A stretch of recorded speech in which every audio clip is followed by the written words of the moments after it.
how your childhood affects your love styles. While we do have the capacity to be the person that we want to be, our childhood plays a huge role in the person that we do become as an adult. When we start making sense of our immediate environment as a child, the behavioral patterns that develop during these experiences determine how we react or express ourselves in different situations. And these reactions and expressions could carry through adulthood. Studies have shown that everyone has a particular love style based on their upbringing.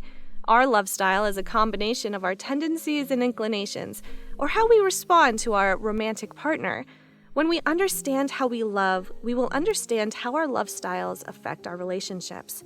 Let's take a look at the 5 different love styles. Number 1, the avoider. They usually grow up in homes where they do not receive support from parents or caregivers and are often told to go take care of themselves. These types of households value independence and self-reliance. At a very young age, people learn how to put their anxiety and needs on hold in order to take care of themselves. They're aware of the fact that they don't have anyone else to depend on. They love their own space and often depend on logic and facts to help make decisions, instead of factoring in emotions. For an avoidant to cultivate a long-lasting, healthy relationship, they need to learn to transparently and honestly communicate their feelings. Number 2, the victim. Children who grew up in chaotic homes often stay under the radar as adults. They redirect attention from themselves onto others by staying compliant, thus preventing them from being the topic of conversation.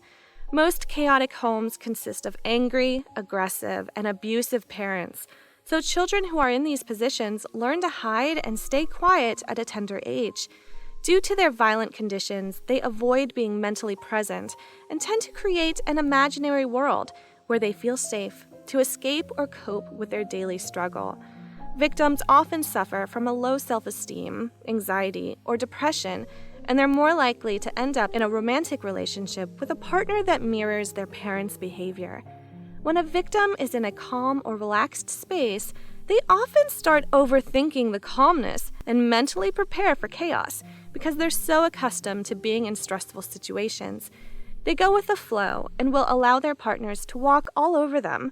However, if they want to gain control of their romantic life, they need to learn to love themselves and stand up for themselves by putting boundaries in place or by saying no. Number 3, the pleaser. When an adult is a pleaser, they most likely grow up with parents that were overly critical, protective, or were constantly angry. This results in the child needing to be on their best behavior to ensure that they do not upset or trigger their parents. As an adult, they do everything in their power to be good, to prevent provoking a negative response from those around them. Children who grew up needing to please their parents did not receive love or affection from their parents, instead grew up trying to give comfort to their reactive parents. Pleasers often give in to difficult, awkward, or uncomfortable conversations to avoid having to deal with conflict. They don't like saying no, so even if they do not necessarily agree with the opposing individual, they will lie or apologize to minimize conflict. As an adult, pleasers will gauge the pulse of people in a social setting in order to keep everyone happy. However, pleasers will focus more on the needs of others instead of their own. When they feel as if they're not good enough for someone, they will begin distancing themselves and eventually walk away from the relationship. Pleasers have unrealistic expectations when it comes to being there for everyone that they care about. They spread themselves thinly to support those around them and often sit with little to no energy for themselves at the end of the day. A pleaser will only feel content in a relationship once they're honest with themselves about what they want, instead of trying to keep up with the unrealistic expectations they think people want. Number 4, the vacillator. The needs of the child are not the parent's top priority, and so the child learns at a young age that their parents are unpredictable. When a vacillator does not receive consistent love and affection from their parents, they begin fearing abandonment.